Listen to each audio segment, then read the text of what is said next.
Bonjour tout le monde et bienvenue aujourd'hui à notre vidéo sur les étudiants internationaux. Qu'est-ce qui se passe à notre secteur international au Collège de la Cité? Mon nom est Éric Dubois, je suis agent de liaison plus pour les étudiants canadiens, mais je suis accompagné aujourd'hui de mon collègue Judy Kael. Salut Judy, ça va bien? Hey, salut Eric, tu es super bien, merci. Et toi? Good, oui.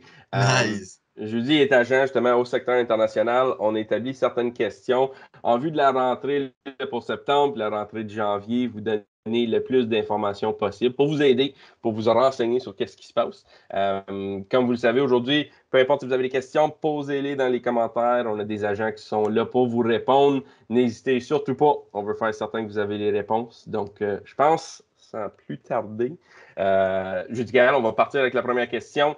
Oh, Pour des ok. étudiants internationaux, c'est-tu encore possible de faire peut-être une demande d'admission pour septembre, janvier? Comment que ça fonctionne?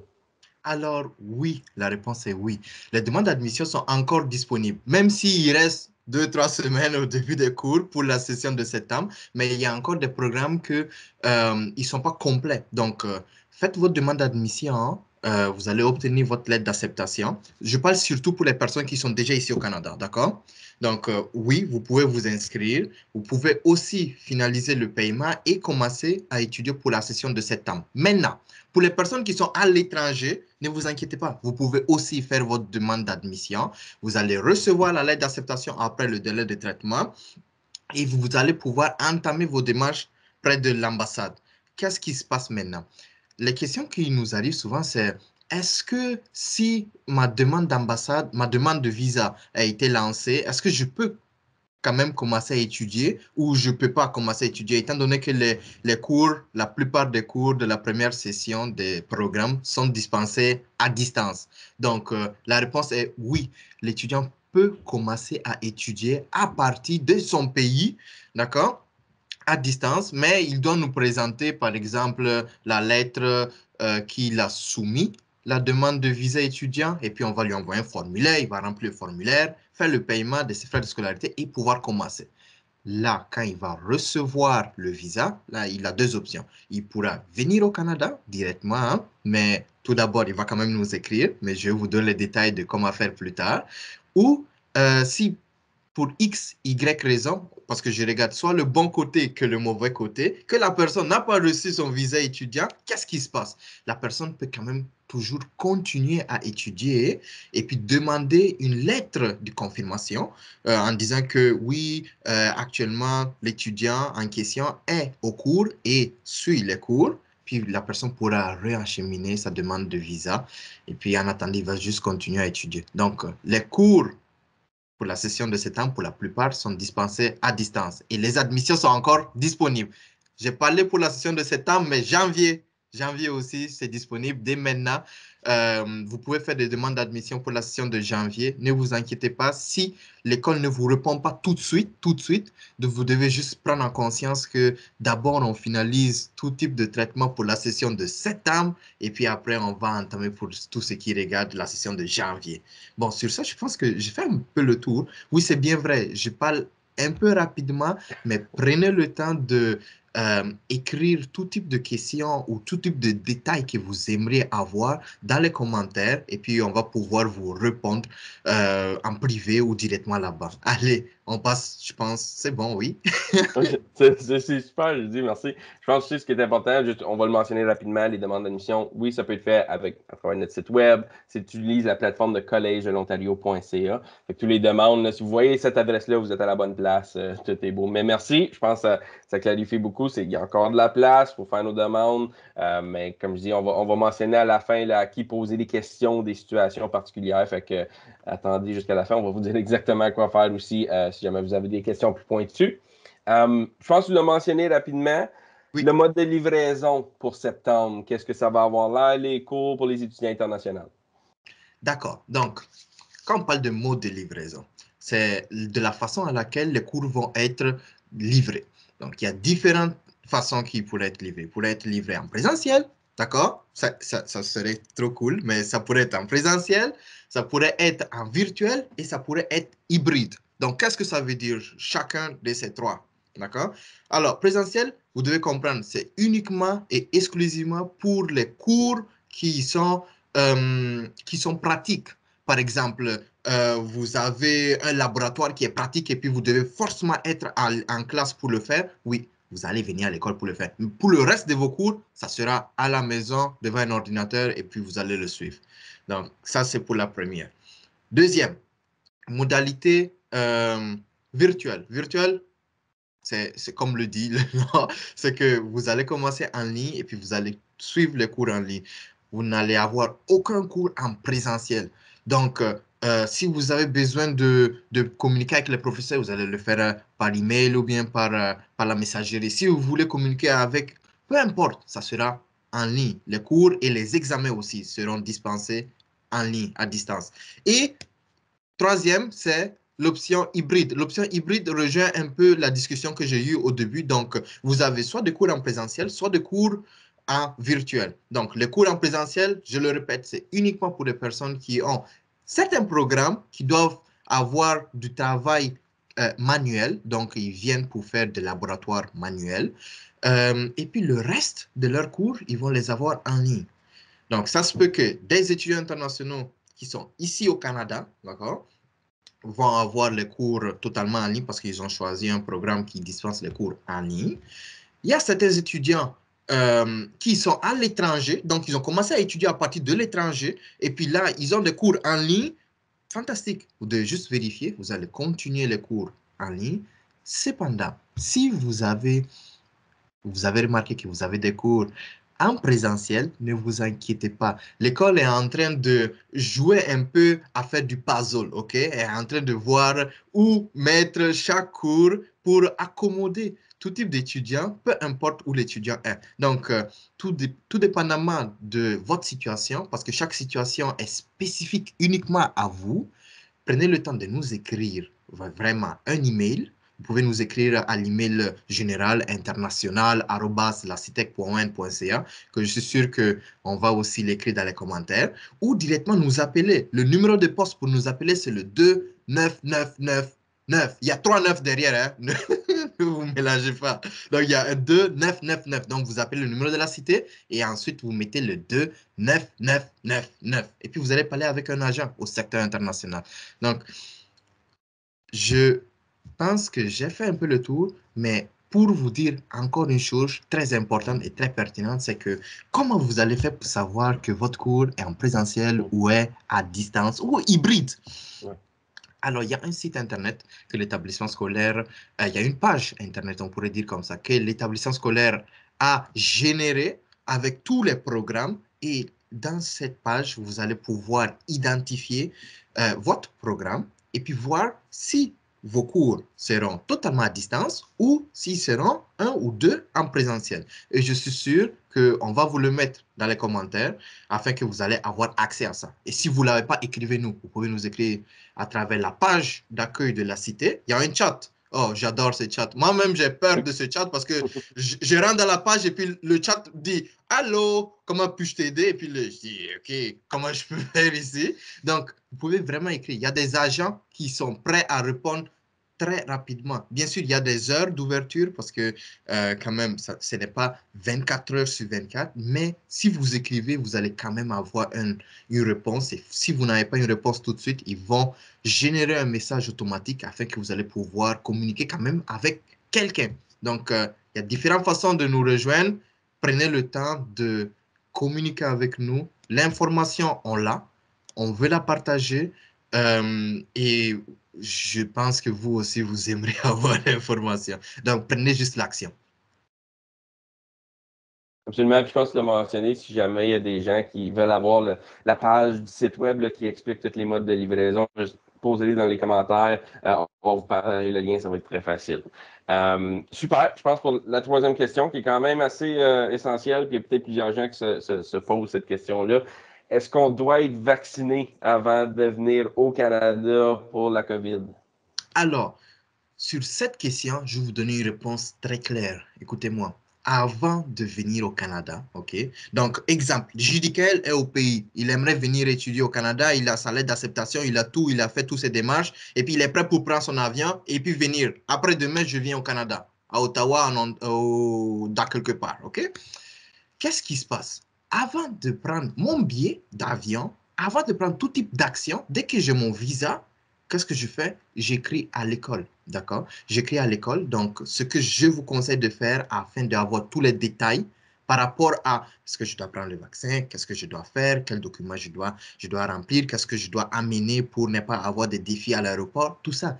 Écrivez-nous un email à international@lacitech.on.ca. On a une agente, OK, qui s'appelle Madame Grace. Madame Grace s'occupe de tout ce qui regarde les voyages.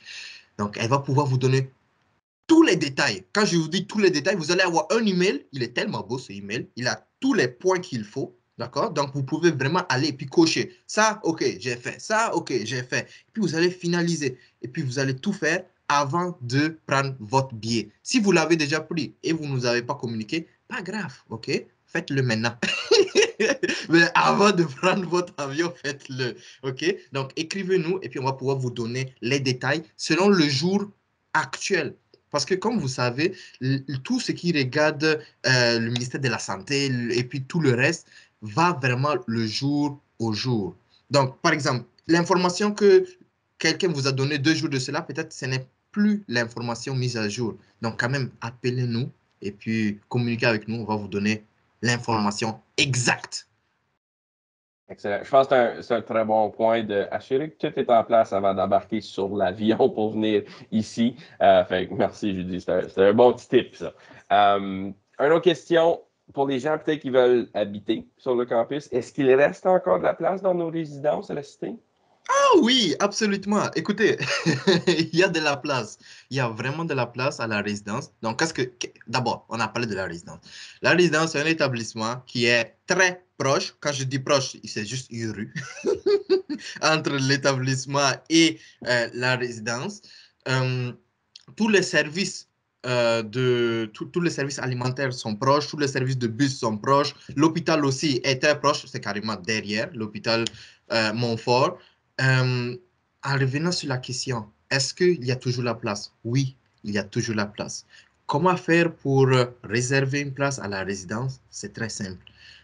Alors, il y a différents canaux. Ou vous allez dans le site internet de la cité, pas de la cité, mais de la résidence. OK? C'est très facile le site internet. Vous écrivez résidence, la cité. C'est tellement cool. Résidence à la cité, point, je ne me souviens pas c'est le coin, mais si vous mettez résidence à la cité dans Google et puis vous faites la recherche, le premier lien qui va vous sortir, c'est ça. Quand vous allez aller, vous allez juste voir, il y a réservé, puis vous allez le cliquer, vous allez remplir le formulaire. Pour la réservation, ça coûte $500. Vous allez payer pour la réservation et après quelques jours, la résidence va vous envoyer tout le contrat. Donc, c'est un contrat que vous allez signer avec la résidence. C'est un contrat qui peut aller de 4 à 8 mois. D'accord? Comme aussi, vous pouvez prendre un contrat juste de 4 mois, comme aussi vous pouvez prendre 8 mois. Qu'est-ce que je dis par 4 ou 8 mois? C'est que si vous ne le savez pas, ça part par session scolaire. D'accord? Donc, ici au Canada, une année scolaire est formée de 8 mois. D'accord? Bon, dans notre établissement, c'est formé de 8 mois. Donc, une année scolaire est 8 mois. Une session scolaire, c'est formé de 4 mois. Donc, qu'est-ce que ça veut dire? Ça veut dire qu'une année scolaire est formée de 2 sessions mises ensemble. Donc, la résidence suit exactement les sessions scolaires de l'établissement scolaire. Donc, les premiers 4 mois, septembre, octobre, novembre, décembre, cool. Il y a l'école, les frais de scolarité, on paye, et puis la résidence aussi va du même pied. Donc, vous pouvez prendre un contrat de 4 mois ou de 8 mois. À vous de voir. Je peux peut-être ajouter, Michael, j'ai appris qu'il y a également à ce temps des options pour pouvoir couvrir la résidence durant l'été. Ça fait que la possibilité, si jamais les gens, là, après le 8 mois d'études, veulent continuer à habiter à la résidence, c'est maintenant possible de le faire durant l'été. Fait que c'est quand même une nouveauté. Fait que s'il y a des gens qui veulent pour aller pour une location de 12 mois, vous avez simplement besoin de communiquer avec la résidence, puis ils vont pouvoir vous dire exactement ce quoi les modalités, mais ça peut être quelque chose d'intéressant aussi. Oui, on suivait avant les 8 mois d'année scolaire. Master, maintenant, si on veut même rester pendant l'été, c'est encore possible. Fait que c'est une belle nouvelle aussi. Oui, merci beaucoup, Eric. Qu'est-ce que je veux ajouter, c'est que il y a aussi différentes méthodes de paiement. D'accord? Donc, je ne vais pas rentrer dans les détails, mais il y a des méthodes de paiement. Vous pouvez payer le total, OK? Comme vous pouvez aussi payer en tranches, tout dépendamment de ce qui est écrit dans le contrat. OK? Qu'est-ce qu'il y a dans la chambre? D'accord? Dans la chambre, il y a le matelas, donc le lit, la table, la chaise, l'armoire. Oui, ça c'est l'unité. Oui, il y a un petit espace où vous avez votre table, où vous pouvez manger. Il y a un lavabo où vous lavez les mains et puis il y a un frigo. D'accord? Dans une unité, il y a deux chambres. Donc, vous allez avoir une chambre séparée. OK? Normalement, les, comment je peux vous l'expliquer? Normalement, c'est vous ne pouvez pas avoir comme un mélange de... oh, Eric, je ne sais pas comment tu peux m'aider, mais s'il y a dans une chambre, il y a un garçon, dans l'autre chambre, il y aura un garçon. OK? Ah oui, c'est ça. Fait que, D'accord? c'est vraiment par le même sexe. Fait que souvent, à moins qu'une demande spéciale pour habiter avec quelqu'un de spécifique, vous allez être jumelé avec quelqu'un du même sexe. Puis comme tu disais, je dis, c'est vraiment une unité là, où il y a deux chambres, il y a une petite salle avec une table à dîner, le frigo, le micro-ondes, le comptoir, le lavabo, et il y a une chambre de bain dans chaque appartement. Fait que vous n'êtes pas en train de partager avec tout le monde sur un plancher. C'est vraiment assez privé. Vous partagez seulement avec votre colocataire dans votre unité. Fait que je pense que ça clarifie un peu. Oui, merci beaucoup. Je cherchais le mot dans ma tête. C'est bon, c'est bon. Mais bon, je pense que j'ai fait un peu le tour. J'ai fait vraiment un tour un vrai tour là, comme un ballon. Mais ce que je vous suggère, c'est bien vrai. Là, actuellement, on est juste en train de vous établir et vous identifier certains points. Donc, ça, c'est les points que nous, on retient. Maintenant, pour tout type de détails, parce que je suis sûr et certain que vous avez des questions, OK? Prenez le temps, communiquez directement avec Oui, la résidence, appelez-les, écrivez-les, communiquez avec l'école, on peut vous donner directement le contact de la résidence. Donc, allez-y vraiment à la recherche de l'information. Avoir l'information, c'est très important. Ça va vous permettre de prendre une décision ou pas et améliorer votre situation. absolument. Cool. Merci beaucoup, Judy. Oui. Une autre question Oui. pour poursuivre, on la voit souvent aussi quand on parle de la fameuse lettre de confirmation d'inscription. Fait que comment que les étudiants internationaux peuvent recevoir cette lettre-là en vue de leurs études? D'accord. Ça, c'est un sujet assez délicat. C'est une Écoutez-moi. grosse question, oui. Ce que c'est important pour vous, OK? Monsieur Eric a parlé d'une lettre de confirmation d'études, OK? Il y a deux situations et vous devez être très attentif à ce que je vous dis. Je vais essayer d'aller un peu lentement. Étape 1. Je suis un étudiant, OK, inscrit en première année dans un programme. Je suis encore au pays et puis je m'apprête à venir au Canada. J'arrive à l'aéroport et puis à l'aéroport, l'agence, donc les personnes attitrées pour les voyages, ils te disent, il nous faut une autre lettre ou bien il nous faut une lettre en particulier pour pouvoir te permettre de prendre l'avion. OK? Là, dans cette situation-là, vous pouvez nous écrire, ok? Et puis nous, on va voir, tout dépendamment de détails que vous allez nous donner de ce que euh, l'aéroport vous a dit, et vous permettre et vous générer un document qui va vous permettre de voyager, d'accord? Donc, ce n'est rien de super compliqué. Dans le fond, c'est un document avec une date mise à jour, et puis c'est tout. Donc, vous allez amener votre lettre d'acceptation où vous avez été accepté. Et si l'aéroport le demande, là, on va pouvoir vous le fournir.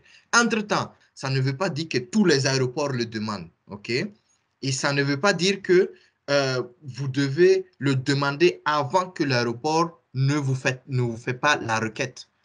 Parce que ça pourrait être un document en plus et peut-être un document qui ne vous sert pas dans la situation de la position géographique où vous êtes. D'accord? Je veux juste revenir sur ça. C'est uniquement et exclusivement si l'aéroport vous demande cette lettre, OK, que nous, on peut vous la fournir. Autrement dit, on ne pourra pas vous générer un document appelé une lettre de confirmation pour pouvoir voyager. D'accord? Super. Je veux juste pas rentrer dans plein de détails, mais c'est vraiment ça. Étudiant qui s'apprête pour voyager, première année, inscrit en première année. Oui. D'accord? Maintenant, on change de discussion. Je suis un étudiant. inscrit à la cité et puis ça fait 2 ans que j'étudie à la cité ou bien une année. Et puis je suis rentré au pays, fait mes vacances et puis j'aimerais retourner au Canada pour continuer mes études. D'accord? Et puis j'arrive à l'aéroport et puis ils me demandent, ils me disent non, tu ne peux pas voyager parce que on a besoin de une lettre qui confirme que tu étais étudiant et tu continues à étudier. D'accord? Ça aussi, c'est une lettre de confirmation d'études. OK? Cette lettre, on peut vous la fournir, mais c'est uniquement pour les étudiants en étape avancée. Et qu'est-ce que l'étudiant en étape avancée doit faire? Il doit écrire un email à l'adresse email suivante. D'accord? C'est confirmation d'inscription arrobase collège. Non, non, non, non, non, non. Effacez tout. Confirmation d'inscription arrobase lacitech.on.ca. OK? Je vais vous l'écrire aussi dans les commentaires. C'est très important ça. Et c'est uniquement pour les étudiants qui sont en étape avancée. Donc, je suis un étudiant, j'ai déjà fait une année scolaire, j'ai suivi les cours et puis je veux finaliser mes cours et puis je retourne au Canada et j'ai besoin de cette lettre. D'accord? Étudiant à l'étape avancée. Si une personne qui est étudiant en première année, qui n'a jamais commencé, écrit dans cette adresse email, croyez-moi, vous n'allez pas avoir la réponse que vous voulez et ni vous allez avoir le document que vous demandez le plus tôt possible pour pouvoir voyager. Donc, si vous êtes étudiant, je le répète, étudiant en première année qui aimerait venir au Canada et puis a besoin d'un document pour pouvoir venir, écrivez-nous. Je vais vous donner l'adresse email maintenant. Étudiant en première année, vous allez nous écrire à international@lacitech.on.ca. Première année, je m'apprête à voyager, l'aéroport me demande un document. D'accord? Vous allez mettre dans l'objet plan COVID. Dans l'objet de cet email doit être plan COVID. OK? Deuxième, étudiant en étape avancée. Ça fait 1 an que j'étudie à la cité. J'aimerais retourner parce que je suis rentré au pays, j'ai fait mes vacances, et puis j'aimerais retourner étudier. J'ai besoin d'une lettre de confirmation, d'inscription. Je vais écrire à l'email suivant. Confirmation d'inscription @lacitech.on.ca avec l'objet confirmation d'inscription. Donc, c'est 2 choses complètement différentes. Ne les mélangez pas. On va essayer d'être le plus clair possible. Vous allez peut-être voir aussi dans les stories, soit sur Facebook, soit sur Instagram, on est en train de véhiculer cette information, mais regardez vraiment votre situation à vous. OK? Si vous avez des questions, venez nous les poser. Ne vous fiez pas aux personnes qui ont voyagé et puis qui vous reviennent avec certains sujets parce que leur situation n'est pas la même que la vôtre. Je le répète, leur situation n'est pas la même que la vôtre. Parce que même si vous êtes inscrit dans le même programme, même si c'était pour la même année, ce n'est pas la même situation. Vos dossiers sont différents. Donc, écrivez-nous, on va pouvoir vous donner la réponse selon votre situation à vous. D'accord? Super. Mais je pense, regarde, comme ce que tu dis, c'est qu'il y a plusieurs différentes situations. Chaque dossier est différent. Assurez-vous de communiquer pour avoir les bonnes confirmations. Puis comme pendant tout ce temps-là, là, encore, on le répète, si vous avez des questions dans les commentaires, posez-les. Puis on est là pour vous aider. Je pense pour poursuivre aussi, on a une autre question concernant les frais de scolarité. Donc, Oui. comment que les étudiants peuvent compléter les paiements de frais de scolarité chez nous à la Cité? Ah, mais c'est trop facile, c'est trop facile. C'est toujours facile, partout, OK? C'est pas juste pour faire le paiement, c'est facile partout. Si vous suivez les étapes que on vous identifie dans les emails ou dans les messages, croyez-moi, c'est vraiment simple. Donc, comment faire un paiement? Hmm? Il y a 2 situations. Aujourd'hui, Eric, tu es chanceux. Il y a 2 situations. Donc, je suis un étudiant au pays, d'accord? Je suis chez moi, je suis en Afrique. Hein? Je suis au pays. J'aimerais finaliser le paiement de mes frais de scolarité. Comment faire? D'accord? Donc, vous allez faire le paiement dans le site web Flywire. D'accord? Flywire, pour ceux qui l'entendent, mais ils savent pas c'est quoi, c'est une plateforme pour pouvoir faire des virements internationaux. OK? L'établissement scolaire n'a pas un IBAN ou bien en tout cas, il n'a pas un numéro de série pour faire un transfert direct. On peut dire ça comme ça. Vous ne pouvez pas aller à la banque et puis dire Salut, j'aimerais faire un transfert, un virement à la cité collégiale, à Ottawa, au Canada, en Ontario. Vous allez donner tous les détails, voici l'adresse. Non, ils ne vont pas vous le faire. D'accord? Parce qu'on n'en a pas. Pour faire le paiement à partir de l'étranger, vous allez le faire à travers le site internet Flywire. On va vous mettre le lien en description, mais écoutez-moi très bien. La page Flywire, si vous vous souvenez, c'est la même page que vous avez utilisée pour faire le paiement de vos frais de traitement de dossier de la demande d'admission. D'accord? Donc, quand vous faites la demande d'admission, vous arrivez à la 6e étape, vous faites payer, la page qui s'ouvre est Flywire. Donc, pour faire le paiement de 350 $. Donc, c'est dans la même page que vous allez aller pour faire le paiement de vos frais de scolarité. Donc, ça, c'est pour une personne qui est à l'étranger. Donc, j'ai dit qu'elle est au pays. Donc, chez mes frères. D'accord? Donc, maintenant, étape 2. J'ai dit qu'elle est au Canada. OK? Je suis au Canada. J'aimerais faire un paiement à la cité collégiale. Donc, si je suis au Canada, je vais vous expliquer. Pour faire un paiement au collège de la cité, c'est très simple. Donc, vous allez juste aller à la banque, à votre banque où vous avez pris votre carte de débit, là, où vous déposez votre argent, puis vous allez dire à votre banque que vous voulez faire un paiement au collège de la cité qui se trouve à Ottawa. Qu'est-ce que la banque va faire? La banque va ajouter un nom bénéficiaire de facture à l'intérieur de votre compte. OK? Comme numéro de compte ou numéro d'identification, vous allez donner votre numéro étudiant. OK? Et puis là, vous allez juste dire le montant que vous voulez faire le paiement. Et puis le monsieur ou vous, vous allez juste mettre OK et puis le transfert va être fait. Donc, je le répète, pour faire un paiement au Canada, au Collège de la Cité, je suis étudiant, j'aimerais faire un paiement au Collège de la Cité pour mes frais de scolarité, vous allez à la banque, vous dites à la banque, j'aimerais faire un paiement au Collège de la Cité, ils vont ajouter une facture non bénéficiaire Collège de la Cité, puis vous allez pouvoir ajouter aussi en description votre numéro étudiant pour le transfert. Sinon qu'est-ce que ça va se passer si vous ne mettez pas de numéro étudiant? C'est que le paiement va arriver à l'école, mais l'école va juste encaisser, mais on ne sait pas c'est à qui. Ça va juste tourner jusqu'à quand vous n'allez pas vous rappeler que vous avez fait un paiement et puis les finances vont aller chercher votre paiement. OK? Je vous l'explique. Moi aussi, je l'avais fait quand j'étais étudiant. J'ai fait ça. Pauvre moi, j'ai dit qu'elle. J'ai fait le paiement, mais je n'ai pas mis mon numéro étudiant.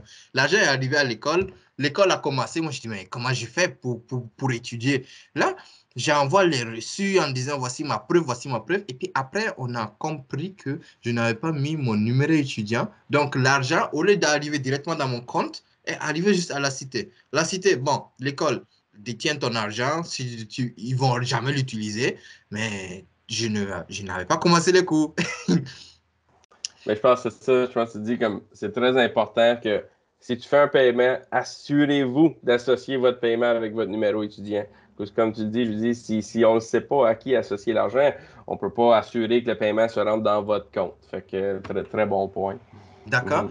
Je voulais aussi ajouter une chose, je ne vais pas trop m'attarder sur ça, mais c'est aussi question de paiement et il y a pas mal d'étudiants qui actuellement nous appellent pour finaliser le paiement parce que les classes commencent à se remplir. Qu'est-ce qui se passe? C'est que vous pouvez aussi faire votre paiement directement à la maison, chez vous. OK? Euh, pour ce faire, pour ne pas trop vous perdre, c'est beaucoup plus simple si vous allez sur la page de la cité. OK? Vous regardez en haut à droite. Je le répète, en haut à droite, il n'y en a pas d'autre là. En haut à droite, au fond, il y a une loupe de recherche. Dans la loupe de recherche, vous pouvez écrire paiement. N'écrivez pas d'autre chose, écrivez paiement. Lancez la recherche. Le premier lien, OK, qui s'affiche, c'est écrit effectuer un paiement. Et puis, vous allez descendre, puis ça va vous dire exactement comment faire. Et dans les comment faire, il y a des tutoriels. Donc, vous allez sélectionner votre banque, vous allez regarder à la droite, et puis il y a un bouton, c'est écrit tutoriel. Vous allez l'appuyer. Puis le tutoriel, dans le fond, c'est le tutoriel de la banque même qui vous explique comment faire pour ajouter une facture à l'intérieur de votre compte bancaire, directement à la maison ou dans votre téléphone. Et puis, vous allez pouvoir faire le transfert. Ça, c'est pour les personnes qui sont déjà ici au Canada, ils aimeraient faire un paiement au Collège de la Cité. Si je suis à l'étranger, avec le site internet Flywire, OK? Si vous avez des questions, tout simplement écrivez-nous. On va pouvoir vous répondre. Si vous voulez avoir une rencontre aussi pour parler de votre dossier ou pour parler du paiement, parce que par téléphone, vous ne réussissez pas trop, par email, ça prend le temps qu'il faut, vous pouvez prendre un rendez-vous en spécifique avec l'un des agents au secteur international. Vous pouvez prendre des rencontres de 10 minutes, 15 minutes, 20 minutes, pas plus que 20, parce qu'il y a d'autres mondes aussi, s'il vous plaît. D'accord? Et puis, on va avoir un rendez-vous en spécifique uniquement avec vous. Et puis, on va pouvoir vous accompagner, regarder tout votre dossier et vous expliquer comment faire le paiement. Et puis, jusqu'à la fin. Et puis, c'est tout. Donc, pour pouvoir prendre un rendez-vous avec un agent, vous allez juste aller sur la page de la cité collégiale. Vous allez aller sur Futur étudiant. Donc, OK. Donc, page de la cité, accueil, c'est tout est intéressant. Alors, à côté de programme, donc il y a différents onglets. Il y a programme et puis il y en a d'autres. Vous allez trouver futur étudiant. Dans futur étudiant, vous allez ouvrir une page verte. Normalement, c'est vert, n'est-ce pas, Eric? Oui. Une page Les verte. différentes cases. Oui. Et puis, dans la première colonne, vous allez trouver, Prise de rendez-vous. quoi? Prise de rendez-vous. D'accord? Dans le fond, vous allez trouver la cité en mode virtuel. C'est ce que vous allez trouver. Vous allez cliquer à la cité en mode virtuel et puis tout de suite, vous allez voir prise de rendez-vous. Vous allez cliquer prise de rendez-vous, vous allez descendre, vous allez voir international, vous allez cliquer, vous allez sélectionner la personne, vous allez sélectionner la date, l'heure, vous écrivez les détails, vous écrivez qui vous êtes, votre numéro de téléphone, si vous voulez faire une rencontre virtuelle. Donc, qu'est-ce que ça veut dire virtuel? Vous avez votre ordinateur, on va parler comme moi et puis Eric on fait actuellement. Et puis, on pourrait voir votre dossier directement, et puis etc. Comme vous pouvez aussi sélectionner par téléphone. Donc, par téléphone, qu'est-ce que c'est? C'est que nous, on va vous appeler. Donc, à l'heure exacte, heure du Canada, OK, on va composer le numéro et puis vous appeler, puis vous dire salut, vous avez pris un rendez-vous avec nous, comment je peux vous aider? Et puis on va vous donner tous les détails. Donc, j'ai essayé de faire le tour de tout, une fois de plus, comme un ballon, mais écoutez-moi, je donne beaucoup d'informations, c'est vrai. Je parle peut-être rapidement, c'est vrai, mais posez-nous les questions dans les commentaires. On va pouvoir vous donner tous les détails. Si vous ne faites pas ça, vous n'allez pas avoir l'information qu'il vous faut. Judicaël, Eric ou peu importe l'agent ou la personne qui se retrouve au collège de la cité ne peut pas savoir exactement votre situation et qu'est-ce qui se passe chez vous. Donc, tant que vous ne le faites pas présent, on ne pourra pas vous accompagner. Donc, prenez juste l'initiative et l'action. J'aime toujours dire, nous, on veut vous aider, mais si on ne sait pas comment vous aider, on ne peut pas vous aider. Donc, s'il vous plaît, ne soyez pas gênés, posez vos questions. Je pense que je vous dis, ça fait quand même un bon tour de les différentes questions qu'on a pour la rentrée, pour septembre et janvier. En tout temps, on l'a mentionné souvent, il y a beaucoup d'adresses courriel, vous pouvez nous rejoindre, mais posez-les dans les commentaires, on va vous dire exactement où poser vos questions. Comme dit, les commentaires, le chat sur notre site web, il y a la résidence, le site web, il y aura un numéro de téléphone, le chat là, nos courriels. On est là pour vous aider, mais je pense, sur ça, je dis merci beaucoup pour ton aide, pour tes réponses. Je pense que ça va éclaircir plusieurs situations pour des gens. Pour ceux qui nous écoutent, n'hésitez surtout pas, on est là. Fait que sur ce, merci Judy, passez une belle Oh, journée tout le monde. de rien. Allez, bye! Bye tout le monde.